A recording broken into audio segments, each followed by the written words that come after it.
Hello hi നമസ്കാരം. എന്നാ വേണ്ട വിശേഷം? എല്ലാവർക്കും സുഖമാണോ? അപ്പോൾ ഇന്നത്തെ പരിപാടി എന്ന് വെച്ചാൽ നല്ല നാടൻ സിലോപ്പി തേങ്ങ അരച്ച് മുളക് ചാറ് വെക്കുന്ന സെറ്റപ്പ് കേട്ടോ. ഇതെന്തൂട്ടരങ്ങാതി തേങ്ങ അരച്ച് മുളക് ചാറ് വെക്കുന്ന സെറ്റപ്പ് എന്ന് ചോദിക്കേണ്ട. കറി കാണുമ്പോൾ നിങ്ങൾക്ക് മനസ്സിലാവുമല്ലോ എന്താ പരിപാടിയെന്ന്.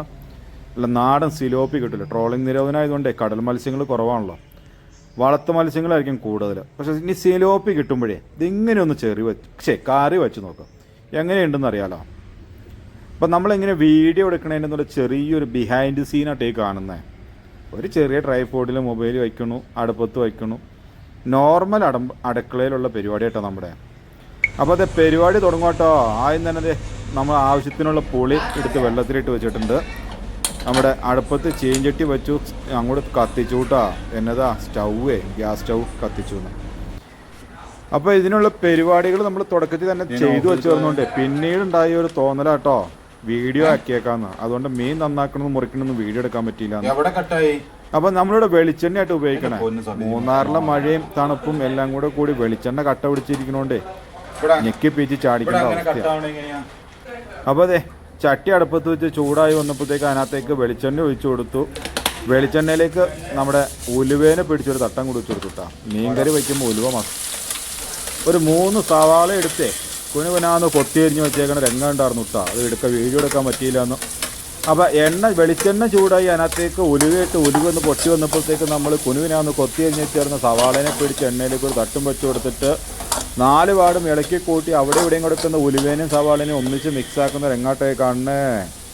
അപ്പോൾ അങ്ങനെ അതെല്ലാം മിക്സാക്കിക്കൊണ്ടിരിക്കുന്ന സമയത്ത് പെട്ടെന്ന് സവാള വാടി കിട്ടാനുള്ള ചെറിയൊരു മേമ്പൊടി എന്ന് പറഞ്ഞാൽ എല്ലാ വീട്ടമ്മമാരും നാട്ടുകാരും കൂട്ടുകാരും ഒക്കെ ചെയ്യുന്ന മാതിരി ഞാനും കുറച്ച് ഉപ്പം കൂടി വാരി ആ സവാളിലേക്ക് ഇട്ടേർന്നിട്ട് നമുക്ക് ഇതിനകത്തേക്ക് ചേർക്കാനുള്ള ഇഞ്ചിയും പച്ചമുളകും വെളുത്തുള്ളിയും എല്ലാം കൂടെ ഒന്നിച്ച് അരച്ച് വെച്ചേക്കിനായിട്ടേ കണ്ടേ.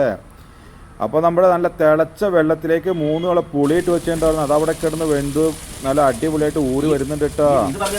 ഈ സമയത്താണ് നമ്മൾ അരച്ച് ചേർന്ന ഇഞ്ചിയും പച്ചമുളകും വെളുത്തുള്ളിയും എല്ലാം കൂടിയുള്ള പേസ്റ്റ് ഒരു 1.5 ടേബിൾ സ്പൂണായിട്ട് അങ്ങോട്ട് നമ്മുടെ വാടി വന്ന സവാളിലേക്കും കൂടി ഇട്ട് കൊടുത്തിട്ടോ. ഏകദേശം ഒരു പകുതി മുക്കാൽ വാടി കഴിഞ്ഞിട്ടാട്ടോ ഈ പരിപാടി നമ്മൾ ചെയ്തത്.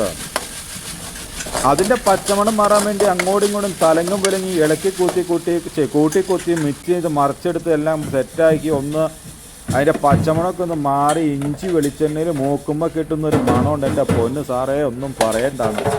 അതൊന്നും മണം വന്നു കഴിഞ്ഞപ്പോഴത്തേക്ക് നമ്മൾ മല്ലിപ്പൊടി അളക്കാൻ നിന്നില്ല. ഏകദേശം 2 ടേബിൾ സ്പൂൺ മല്ലിപ്പൊടി ഉണ്ടായിരുന്നു. അതങ്ങോട്ട് ഇട്ട് കൊടുത്തു കേട്ടോ. പിന്നെ നമ്മൾ ഇട്ട് കൊടുക്കുന്ന മുളക് ചാറിനുള്ള കളറിന് മുളകിൻ്റെ കളർ വേണമല്ലോ, ചുവന്ന കളർ വേണമല്ലോ. അതുകൊണ്ട് എരിവില്ലാത്ത കാശ്മീരി ചില്ലി ആട്ടോ ഈ തട്ടി കൊടുത്തത്. അത് ഏകദേശം ഒരു 5 സ്പൂണാട്ടോ ഇട്ട്. ടീസ്പൂണല്ലാട്ടോ, ടേബിൾ സ്പൂണാട്ടോ, ഏതോ ഒരു സ്പൂൺ എന്തായാലും സാധനം ഞാൻ ഇട്ടിട്ടുണ്ടെന്ന്. അതിൻ്റെ കൂടെ തന്നെ 1 ടേബിൾ സ്പൂൺ മഞ്ഞൾപ്പൊടി ഇട്ട് കൊടുത്തു. അത് നന്നായിട്ടൊന്ന് മിക്സ് ചെയ്ത് അതിൻ്റെ പച്ചമണം മാറ്റി ഒന്ന് ഉണക്കി റെഡിയാക്കി ഡ്രൈ ആക്കി എടുത്തതിന് ശേഷം നമ്മൾ തിളച്ച വെള്ളത്തിലിട്ട് ഊറ്റാൻ വെച്ചേരുന്ന കുടംപുളി അങ്ങനെ തന്നെ നമ്മുടെ മസാലയിലേക്ക് ഒഴിച്ചു കൊടുത്തിട്ട് മിക്സ് ചെയ്തെടുക്കുക കേട്ടോ. അതൊന്നും കൂടി ആ എണ്ണയിലൊന്ന് മൂത്ത് സെറ്റായി ഒന്ന് ടൈറ്റ് പരിവായി വരുന്ന സമയത്താട്ടോ നമ്മളിതിനകത്തേക്ക് കാര്യം മുളക് ചാറെന്ന് പറഞ്ഞെങ്കിലും തേങ്ങ അരച്ച് വയ്ക്കണം. മുളക് ചാറായതുകൊണ്ട് തേങ്ങാപ്പാൽ ചേർക്കാതിരിക്കാൻ പറ്റൂല. തേങ്ങാപ്പാലല്ലാട്ടോ ചേർക്കണേ. ഞെക്കിപ്പിഴിഞ്ഞ് പാലെടുത്ത് പിഴിഞ്ഞൂറ്റാൻ സമയമില്ല. സമയം ഉണ്ടെങ്കിൽ തന്നെ നമ്മളെ കൊണ്ട് പറ്റുമില്ല. നമുക്ക് ഇച്ചിരി ധൃതി കൂടുതലുള്ള മനുഷ്യനാണ്. അതുകൊണ്ട് തേങ്ങ മിക്സിയുടെ ജാറിലിട്ടിട്ട് അങ്ങോട്ട് അരച്ച് പതപ്പിച്ച് നമ്മൾ ഐസ്ക്രീം പരുവത്തിനാക്കി അരച്ചെടുത്തു കേട്ടോ. അതങ്ങോട്ട് ചേർത്ത് കൊടുത്ത് അത് കഴിഞ്ഞിട്ട് മിക്സിയുടെ ജാറ് കഴുകി വെള്ളം കൂടെ കുറച്ചങ്ങോട്ട് ഒഴിച്ചു കേട്ടോ. ഇനി ഗ്രേവി എന്തോരം വേണമെന്ന് ഇളക്കി കൂട്ടി നോക്കിയതിന് ശേഷം ഗ്രേവിക്ക് അനുസരിച്ചിട്ടുള്ള വെള്ളം വീണ്ടും കുറച്ചുകൂടെ ചേർത്ത് കൊടുക്കും കേട്ടോ. വെള്ളം ചേർക്കാതിരിക്കൂല. ഇത്രയും ടൈറ്റ് ഗ്രേവിക്ക് കറി ഉണ്ടാക്കി വെച്ചിട്ടുണ്ടെങ്കിൽ ഒറ്റ നേരം കൊണ്ട് സംഗതി വലിച്ചു പിടിച്ച പരിപാടി തീർത്ത് വയ്ക്കും. പിന്നെ അത്താഴത്തിന് കറി വേറെ ഉണ്ടാക്കാൻ നടക്കണമെന്ന് ആ പണിക്ക് നിൽക്കാൻ പറ്റാത്തതുകൊണ്ട് വീണ്ടും നമ്മൾ കുറച്ചും കൂടെ വെള്ളം കൂടെ തട്ടി കൊടുക്കണ്ടിട്ടാ. വെള്ളം ആവശ്യത്തിന് കൊഴുപ്പിൻ്റെ തിക്നനുസരിച്ച് നമ്മൾ ഒഴിച്ചു കൊടുക്കൂട്ടാ.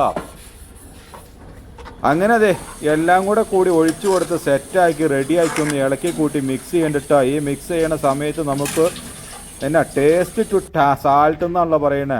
ആവശ്യത്തിനുള്ളത് നമ്മൾ ഇട്ട് കൊടുക്കുന്ന എന്നതാണ് ഉപ്പ്. ഈ സമയത്ത് ഉപ്പിട്ട് കൊടുത്തില്ലെങ്കിൽ നമുക്ക് പണി കിട്ടൂട്ടോ. നമ്മുടെ ബിഹൈൻഡ് സീന് ഒന്നോടെ ചുമ്മാ ഒന്ന് കയറ്റി വെച്ചതാട്ടോ. അങ്ങനെ അടച്ചു മൂടി വച്ചേർന്ന് അരപ്പ് അവിടെ കിടന്ന് തിളച്ച് മറിയുന്ന സമയത്ത് നമുക്കൊരു പ്രത്യേക മണം വരും. ഈ സമയത്താട്ടോ ഇതിനാട്ടോ പറയണ മീനിടാത്ത മീൻകറി എന്ന് പറയണേ.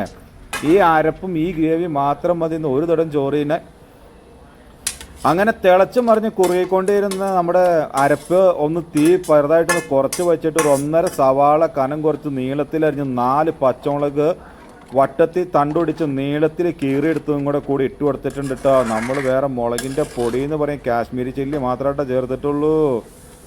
പിന്നെ ഒരു കാര്യം പ്രത്യേകം പറയാം, ഓയിൽ ഒഴിക്കാൻ മറന്നാലും ഉപ്പിടാൻ മറക്കരുത്. ഉപ്പില്ലാത്ത കഞ്ഞി പോലെ ആയിക്കഴിഞ്ഞാൽ കപ്പിൽ മയ്യത്തൂന്ന്.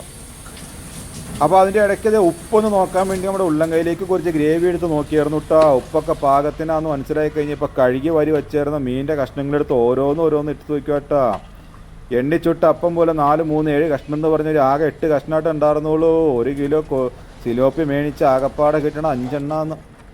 വില വെച്ച് നോക്കുമ്പോൾ ഒരു സിലോപ്പിക്ക് 32 രൂപ 33 രൂപ വില വരുന്നുണ്ട് കേട്ടോ. ട്രോളിംഗ് നിരോധനമാണല്ലോ. നാടൻ മീൻ ആകപ്പാടെ 10 രൂപ കിട്ടണത് ഈ സമയത്തായിരിക്കുമല്ലോ. അതുകൊണ്ടായിരിക്കും ഇങ്ങനെ ഹെയറിന് എന്തോ ആവട്ടെ, ആവശ്യം നമ്മുടെ ആയിക്കൂലേ, മേടിക്കാതിരിക്കാൻ പറ്റൂല്ലോ എന്ന്. അങ്ങനെ അടച്ചു മൂടി വെച്ചത് സിലോപ്പി ഇട്ട് നല്ല തിളകീരി നല്ല സെറ്റായി വന്നിട്ടുണ്ട് കേട്ടോ. ഈ സമയത്ത് ഇതിനകത്ത് കിടക്കുന്ന കൊടമ്പുള്ളി നമ്മളങ്ങോട്ട് എടുത്ത് മാറ്റൂട്ടോ. കൊടമ്പുള്ളി വെന്തോർത്തോളം മതി. ഒരുപാട് കുത്തി ഇളക്കി കഴിഞ്ഞ് കഴിഞ്ഞാൽ എന്നാ പറ്റണേന്ന് വെച്ച് കഴിഞ്ഞാൽ മീനിൻ്റെ മുള്ള് വേറെയും കാമ്പ് വേറെ ആയിപ്പോവും. പിന്നെ അരിപ്പയിൽ അരിച്ചെടുക്കേണ്ട ഒരു കേട്ടോ.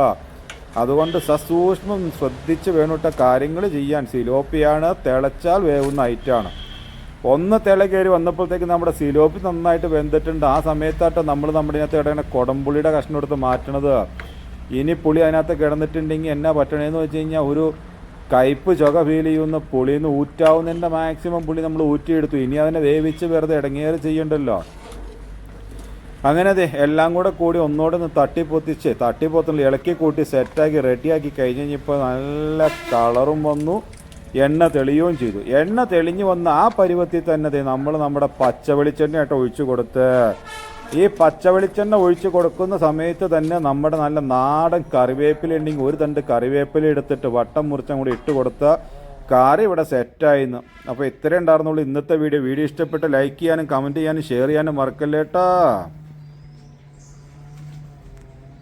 നമ്മുടെ കറി കിടക്കേണ്ട കിടപ്പ് കണ്ട പുന്നാര മുത്തേ, കാണുമ്പോൾ തന്നെ വായിൽ ഒരു തുടം വെള്ളം വരുമെന്ന്. അപ്പോൾ thanks for watching. This is Saneer Parappadan.